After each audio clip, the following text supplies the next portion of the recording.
Bismillahirrahmanirrahim. Assalamualaikum warahmatullahi wabarakatuh. Gimana kabarnya hari ini? Semoga dalam keadaan sehat walafiat ya.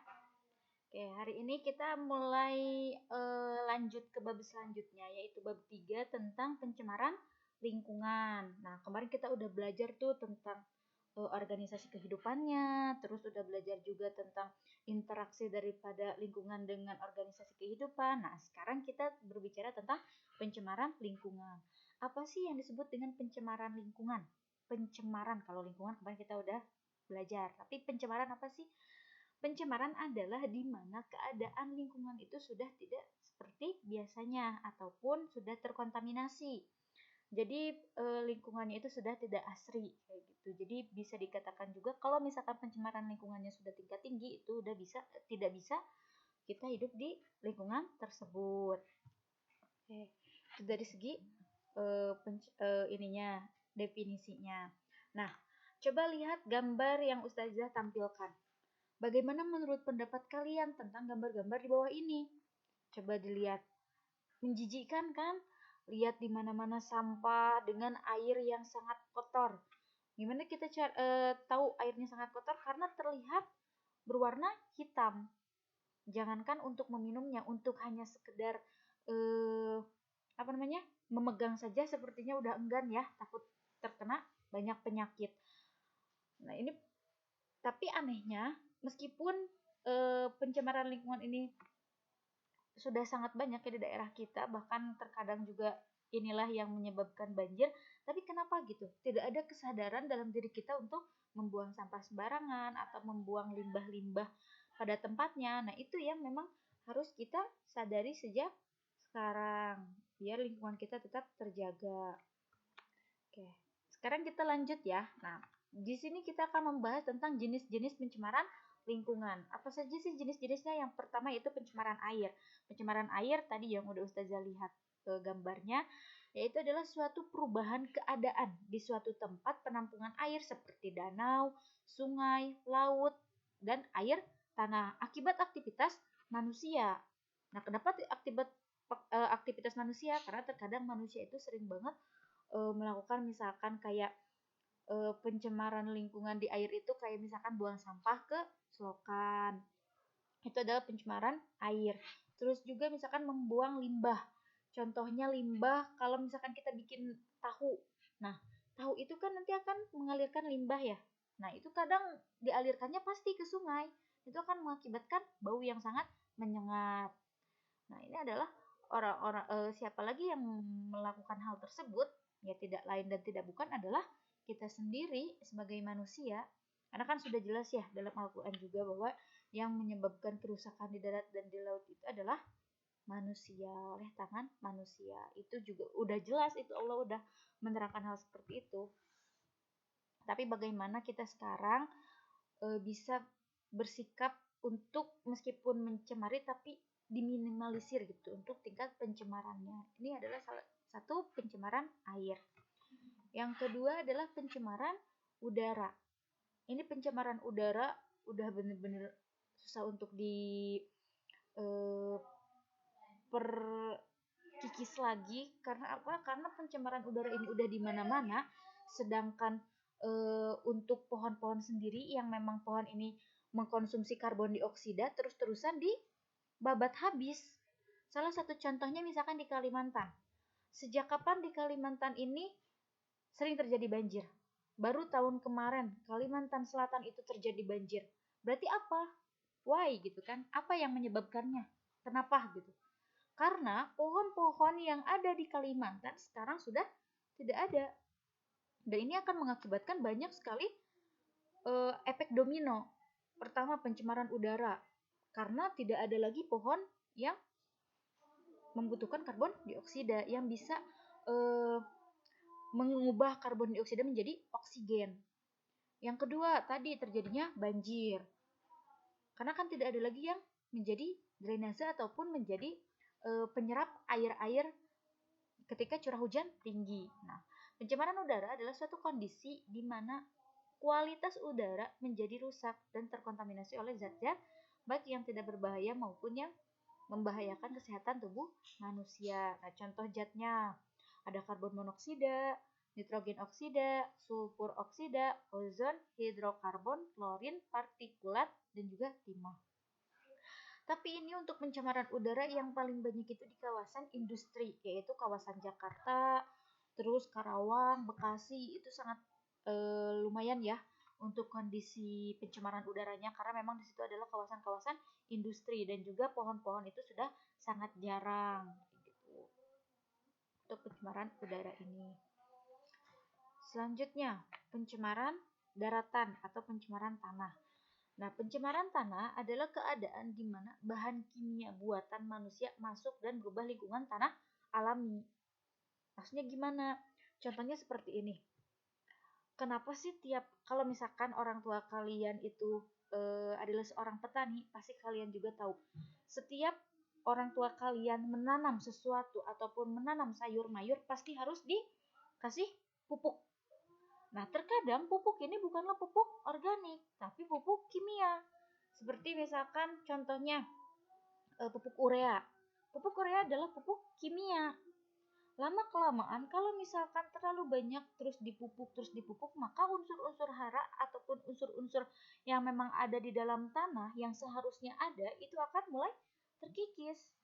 Sehingga itu akan mengakibatkan ketergantungan yang berlebihan. Jadi tiap kali nanam harus terus dipupuk, dan itu biasanya tiap kali panen ataupun tiap kali menanam kembali itu pupuknya akan ditambah dosisnya. Karena apa? Karena memang unsur tanahnya mulai menghilang. Nah, di sini ciri-ciri tanah yang tercemar adalah tanah sudah tidak subur. Ya otomatis ketika unsur-unsur haranya sudah hilang, tanah tidak akan subur. Kenapa? Karena kan tumbuhan itu membutuhkan mineral dan unsur hara yang ada di dalam tanah. Sehingga kalau misalkan unsur haranya sendiri hilang, ya berarti tanah tersebut tidak bisa subur, tidak bisa tanaman-tanaman hidup di tanah tersebut. Terus pH di bawah 6. Otomatis kalau pH di bawah 6 itu asam. Sedangkan kalau tumbuhan itu hanya bisa hidup kisaran antara 5 dan sampai 7. Karena pH-nya tidak boleh terlalu asam dan juga tidak boleh terlalu basa. Nah, terus berbau busuk, mengandung logam berat, mengandung sampah anorganik. Di sini bukan maksud mengandung logam berat itu terlihat ya logam beratnya, enggak, tapi dia di unsur-unsur tanahnya itu ada logam berat. Terus ciri-ciri tanah yang tidak tercemar adalah trayek pH-nya minimal 6, maksimalnya 8 misalkan, tidak berbau busuk, terus tidak kering, memiliki tingkat kegemburan yang normal. Tingkat kegemburan itu kadar airnya yang memang normal, tidak terlalu kering tapi tidak juga basah kayak gitu. Terus tidak mengandung logam berat, tidak mengandung sampah anorganik. Nah, kalau sampah anorganik mungkin sekarang udah susah ya untuk dihindarin, pasti aja ada gitu kan, 1-2 yang memang di perkebunan itu pasti ada sampah anorganiknya. Nah, tadi kita sudah membahas tentang pencemaran air, pencemaran udara, pencemaran daratan. Nah, kita sekarang membahas tentang sumber-sumber pencemaran daripada lingkungan itu sendiri. Nah, sumber-sumber dari pencemaran air itu ya tadi yang Ustazah bilang. Terkadang itu dari limbah-limbah pabrik, limbah-limbah rumah tangga. Itu banyak banget berkontribusi dari sana gitu untuk pencemaran air. Karena kalau misalkan kita lihat rata-rata seperti yang tadi gambar Ustazah lihat, ini kan pencemaran air. Kiri kanannya itu apa? Adalah industri. Dimana ketika suatu industri yang memiliki limbahnya itu berbentuk air ataupun misalkan berbentuk zat-zat kimia, itu biasanya pasti dialirkan ke sungai. Padahal itu nggak boleh, itu harus didaur ulang dulu baru bisa dialirkan. Karena apa? Karena akan berefek domino banget. Pertama, air itu akan menjadi kotor. Kedua, akan menyebabkan penyakit. Tidak hanya penyakit bagi makhluk hidup yang ada di air tersebut, tapi juga penyakit bagi orang-orang yang ada di sekitarnya karena menyebabkan bau. Dan nanti bau dia akan menyebabkan penyakit sesak nafas dan menyebabkan penyakit-penyakit lainnya. Kalau misalkan limbah dari rumah apa aja? Limbah dari rumah ya seperti misalkan sampah-sampah, itu kan limbah rumah.